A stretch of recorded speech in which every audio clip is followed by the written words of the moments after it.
Hajimemashite, watashi wa Fonra desu. 19 歳です。今, Simon Koko no 4年生です.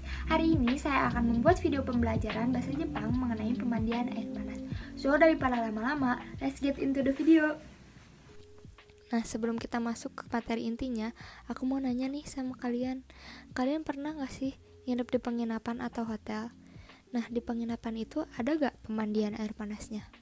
Kalau ada, coba tolong kasih tahu dong di mana tempatnya. Dan kalian juga bisa nyeritain pengalaman kalian di kolom komentar. Kalau di Jepang, penginapan air panas disebut dengan onsen ryokan. Biasanya, petugas onsen ryokan yang menerima tamu memakai pakaian tradisional Jepang pada saat menyambut tamu. Mereka membungkukkan badannya sambil mengucapkan selamat datang. Lalu mereka memandu tamunya untuk menuju kamar yang telah dipesan. Setelah tiba di kamar, tamu akan disuguhi teh dan wagashi atau kue Jepang.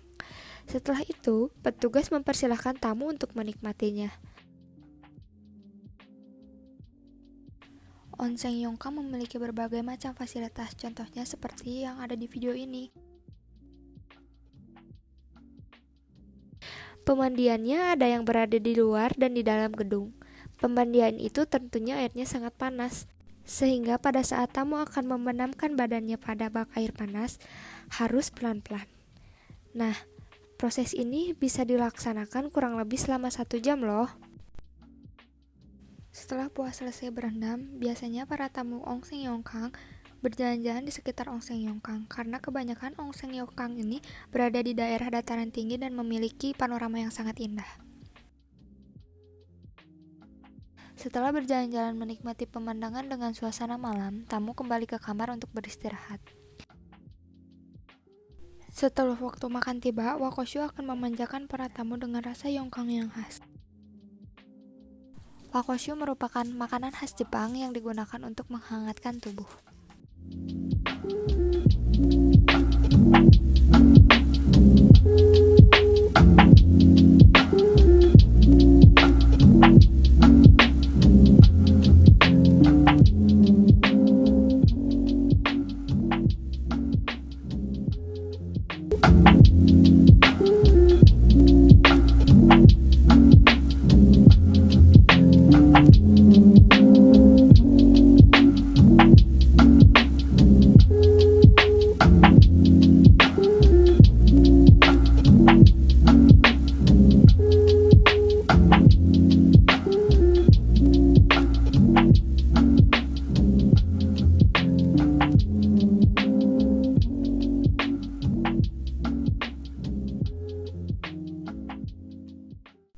Kamar-kamar di penginapan ini dinamakan washitu, yaitu kamar dengan lantai tanami tanpa bed tempat tidur yang tinggi.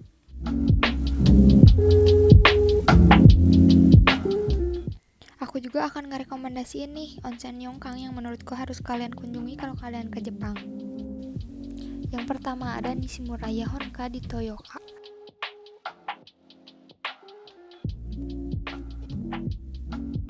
Salah satu kelebihan onsen ryokan yang satu ini adalah ia memiliki private hot tub sendiri di setiap kamarnya.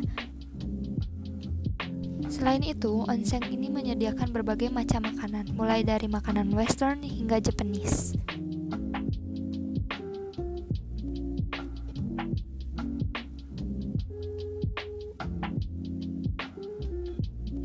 Selain itu, keindahan alam yang dipadu-padankan dengan desain yang modern membuat hotel ini memiliki daya tarik tersendiri.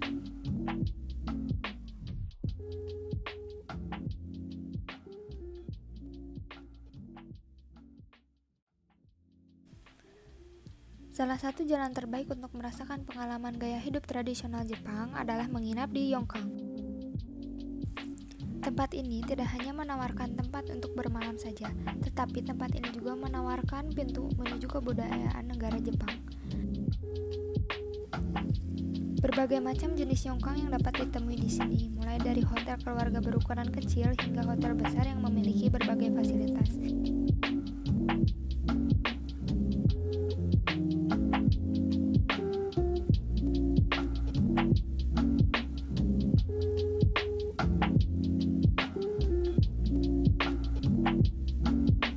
Sekarang aku bakalan ngasih bocoran nih gimana caranya membuat kamu nginep di Yongkang.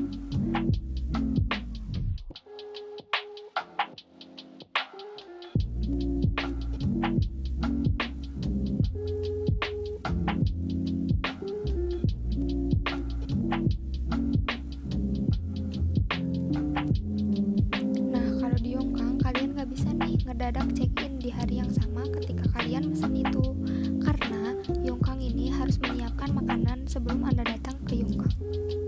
Yang kedua adalah kedatangan. Ketika kamu datang ke Yongkang, kamu akan merasa sangat dihormati, dan di saat itulah kamu juga merasa disambut.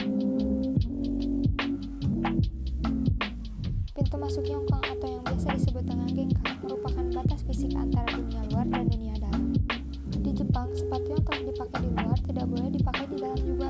Jadi ketika kita masuk ke dalam suatu ruangan atau tempat orang, kita harus melepas sepatu, dan sepatunya diarahkan keluar ruangan. Batu ini merupakan batas fisik yang dilambangkan sebagai dunia luar.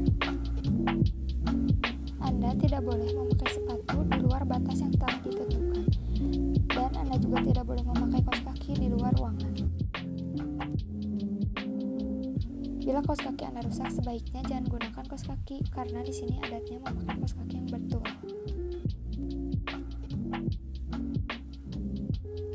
Check-in di Yongkang dapat dilakukan di 3 tempat. Yang pertama, di kamar yang Anda pesan. Yang kedua, di lobi atau lounge. Yang ketiga, di meja resepsi tentunya. Ketika di meja resepsi, kita akan disuguhkan beberapa makanan seperti teh dan makanan khas Jepang. Rata-rata ketika Anda menginap di sebuah Yongkang, Anda akan dilayani oleh satu orang yang sama di sepanjang hari. Kami sangat menyarankan Anda check-in 1-2 jam sebelum makan malam, yang dimulai antara jam 6 sampai 7 malam, agar bisa dilayani dengan baik dan dapat menikmati bak air panas sebelum makan. Yang ketiga ada kamarmu. Kamar Yongkang akan terlihat lebih banyak atau besar tergantung dari biaya dan ukuran yang kalian pilih. Kamar standar dapat menampung 2-4 orang.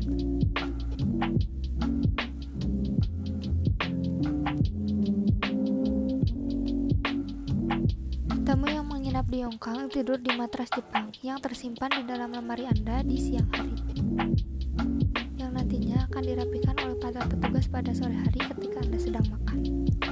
Fasilitas yang didapat ketika Anda menginap di Yongkang standar, Anda mendapatkan wastafel, kulkas, sikat gigi, kamar mandi, dan juga kamar mandi untuk aktivitas di luar kamar. Hal yang terpenting dan harus selalu kalian ingat, kalian tidak boleh memakai sendal di atas tatami.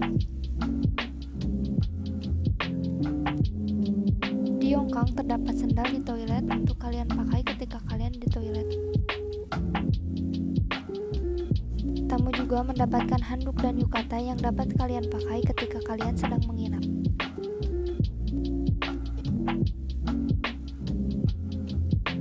Keempat, ada hal yang dapat kalian lakukan. Hal yang dapat kalian lakukan saat menginap adalah berendam. Berendam merupakan hal yang paling menenangkan. Sambil berendam, kalian bisa melihat pemandangan yang indah dan memakai fasilitas yang ada. Latihan yang sedang populer ketika berendam adalah bermeditasi. Hampir seluruh pemandian air panas terdapat kolam yang dapat dipakai secara bersamaan. Tetapi terdapat juga bak yang dapat dipakai secara privasi, yaitu kashikiriburu. Kashikiriburu merupakan bak yang dapat dipakai bersama keluarga maupun pasangan ketika ingin berendam bersama.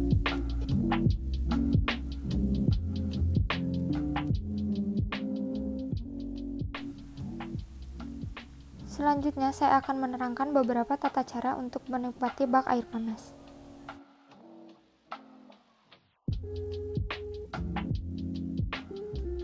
Pemandian air panas dapat dinikmati dengan keadaan tubuh telanjang, dan untuk menutupinya, Anda dapat menggunakan handuk kecil. Handuk kecil itu juga dipakai untuk di dalam area bak pemandian air panas. Sebelum Anda masuk ke dalam bak pemandian air panas, Anda harus membersihkan tubuh sebersih-bersihnya. Handuk kecil tidak boleh ditaruh di bak pemandian air panas, karena handuk kecil dipakai untuk membersihkan air-air agar tidak basah. Sedangkan handuk besar dipakai untuk membersihkan badan. Dan ketika Anda menginap, kami pun menyarankan Anda untuk berjalan-jalan di sekitar area penginapan karena terdapat pemandangan yang sangat Gitu itu aja yang dapat aku sampaikan. Semoga bermanfaat. Buat kalian yang pengen belajar bahasa Jepang lebih dalam, bisa cek video lain di channel ini. Thank you for watching. Arigatou gozaimasu and sayonara.